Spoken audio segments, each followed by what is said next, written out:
የሳውዲ አረቢያና የተባበሩት አረብ ኤምሬትስ ፉክክር በአፍሪካ ቀንድ የደቀነው ስጋት።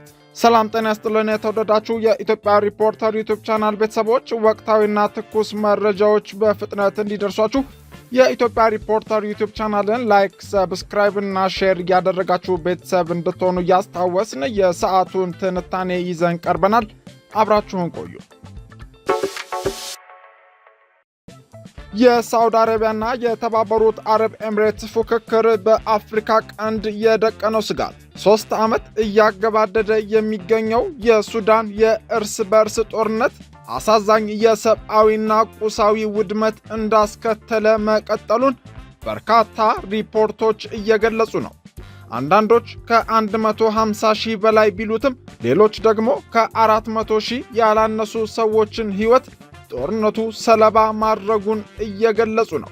2 ሚሊዮን ዜጎችን ከአገር ያሰደደው ጦርነቱ ወደ 12 ሚሊዮኖችን ደግሞ ከቀያቸው ማፈናቀሉም ይነገራል። በጦርነቱ ሳቢያ መሠረተ ልማቶችና የኢኮኖሚ አውታሮች መውደማቸው ሲገለጽ ከአገሬው ሕዝብ ግማሽ ወይም 30 ሚሊዮን የሚጠጋው የዕለት ጉርስ ለማግኘት እርዳታ ጠባቂ ለመሆን መገደዱም በስፋት ይደመጣል። ባለፉት 3 ዓመታት ዓለም ለጦርነቱ ትኩረት አለማድረጉን ማሳያ መሆኑ በብዙዎች ዘንድ ጥያቄም ሲያጭር ይታያል። ሱዳን በብዙ መከራ ውስጥ ስታልፍ ዓለም ረስቷታል የሚል ትችት ከብዙ አቅጣጫ ሲቀርብም ቆይቷል። ይሁን እንጂ የቅርብ ሰሞን የኤልፋሸር ከተማ ጭፍጨፋ ስለ ሱዳን ጦርነት መላው ዓለም በትኩረት እንዲከታተል ያስገደደ ሆኗል። ወደ 250 ሺህ ሕዝብ ይኖርባታል በምትባሏ የዳርፉር ከተማ የሱዳን ተፋላሚ ኃይሎች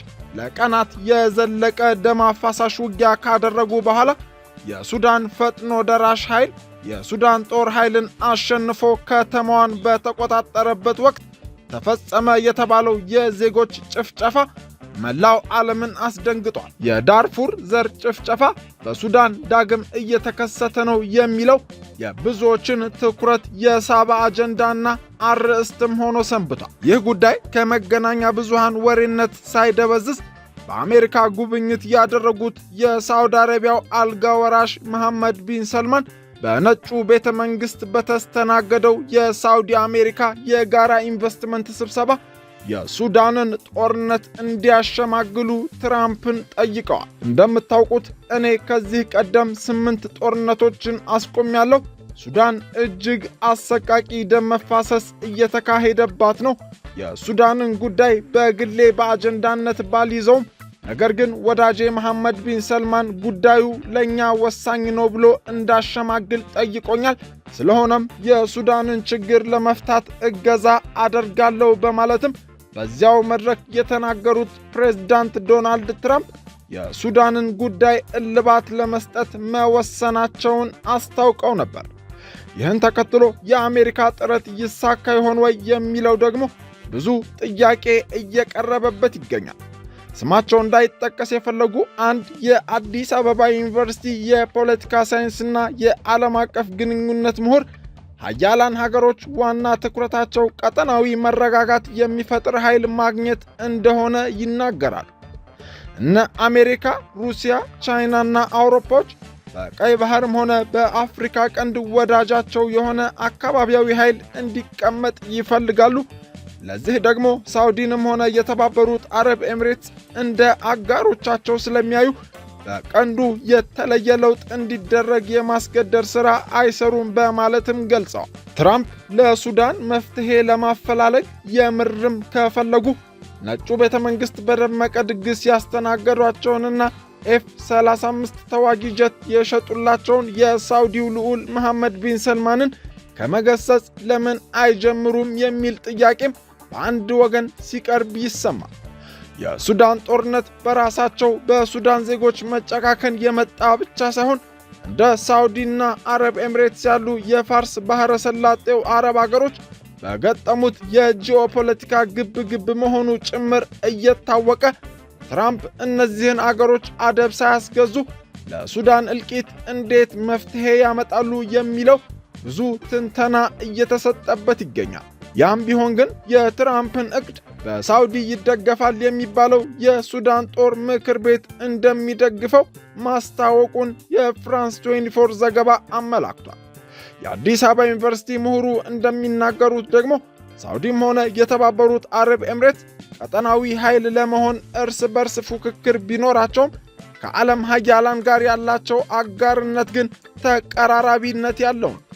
ሁለቱም ሀገሮች ነዳጅ አምራች ናቸው። ሁለቱም ሀገሮች የባህረ ሰላጤው ሀገሮች ማህበር አባል ናቸው።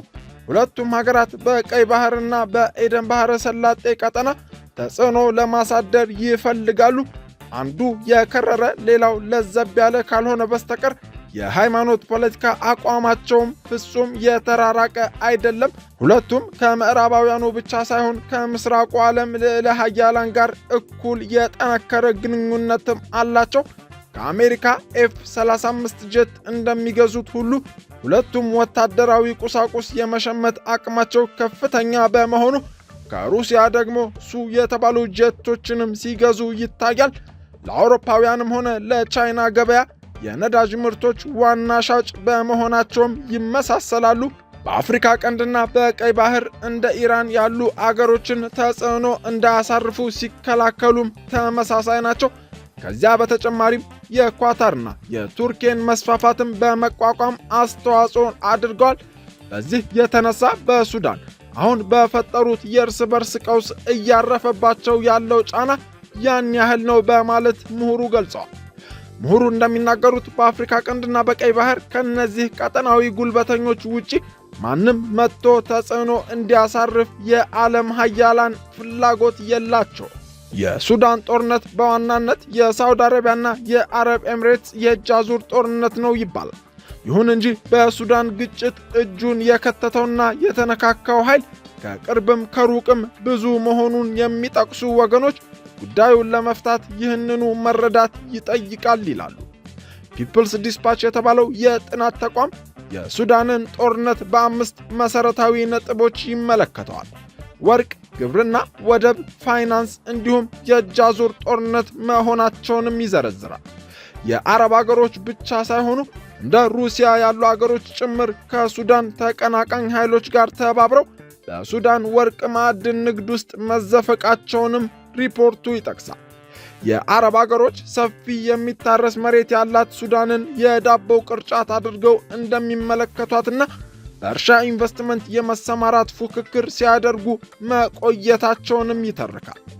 ሱዳን ወደ 700 ኪሎ ሜትር የሚጠጋ ገና ብዙ ያልተነካ ሰፊ የቀይ ባህር ጠረፍ ያላት መሆኑ ከአረብ አገሮች አልፎ እንደ ቱርክ፣ ኢራን፣ ኳታርና ሩሲያ ያሉ አገሮችን ጭምር ወሳኝ ስትራቴጂካዊ ወደቦችን የመቆጣጠር ፉክክር ውስጥ ከቷቸዋልም ይላል።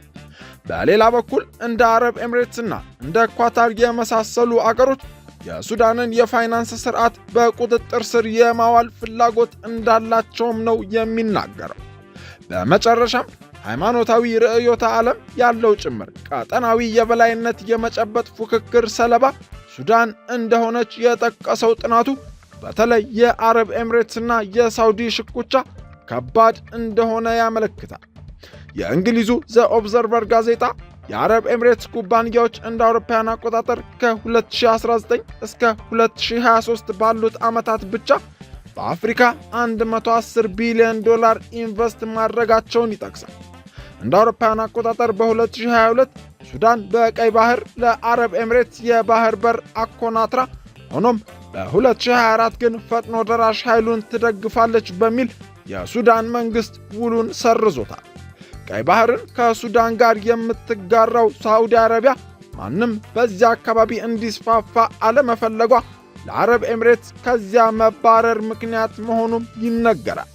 ይሁን እንጂ አረብ ኤምሬትስ በቀይ ባህርና በአፍሪካ ቀንድ ሰፊ የተጽዕኖ አድማስ እንዳላት ዘ ኦብዘርቨር ያብራራል። በቻድና በኒጀር ጭምር ተጽዕኖ አላት። በሶማሌላንድ በርበራ፣ በፑንትላንድ ቦሳሱ ወደብም ወታደራዊ ሰፈር አላትም ይላል። ከሶማሌላንድና ከፑንትላንድ በየሳምንቱ ወደ ቻድ የዕቃ መጫኛ አውሮፕላኖች ይበራሉ የሚለው ጋዜጣው እነዚህ ግዙፍ ዕቃ ጫኝ አውሮፕላኖችም በምዕራብ ሱዳን በተለይም በዳርፉር ለሚገኘው የፈጥኖ ደራሽ ኃይል መሳሪያ የሚያቀርቡ መሆናቸውን ማረጋገጡን ይዘግባል። የአዲስ አበባ ዩኒቨርሲቲ ምሁሩ በዚህ ጉዳይ በሰጡት ማብራሪያ ጂኦስትራቴጂካዊ ቦታዎችን የመቆጣጠርና አንዱ በሌላው ብልጫ የመውሰድ ፉክክር በሳውዲና በአረብ ኤምሬትስ መካከል መኖሩን ጠቁመዋል። ቻይናና አሜሪካ መካከል ልዕለ ኃያል ሆኖ ለመውጣት ከባድ ፉክክር እየተካሄደ እንዳለው ሁሉ ከነሱ ባነሱት እንደ ሳውዲ፣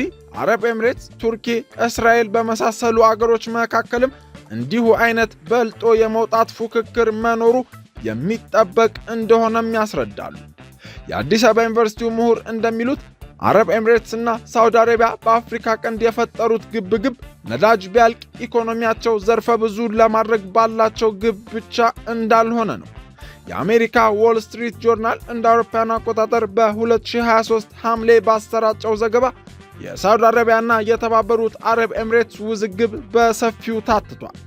ሚያዝያ ወር የተቀሰቀሰው የሱዳን ጦርነት ከተጀመረ ከ3 ወራት በኋላ ዘ ቤስት ኦፍ ፍሬኔሚስ ሳውዲ ክራውን ፕሪንስ ክላሽ ዊዝ ዩኤኢ ፕሬዚደንት በሚል ርዕስ በ4 ጸሐፊዎች የተሰራጨው የዎል ስትሪት ዘገባ ሁለቱ ወዳጅ አገሮች በምን ምክንያት ወደ ጠብ እንደገቡ ጥልቅ ምልከታ የሚያቀርብ ነበር። ዘገባው ከመቅረቡ ከ5 ወራት ቀደም ብሎ የተከሰተ አጋጣሚን በማጣቀስ ትረካውን የሚጀምረው ዘገባው የሁለቱ ወገኖች ግጭት የመሪዎቻቸው ግጭት ጭምር እንደሆነ ይሞግታል።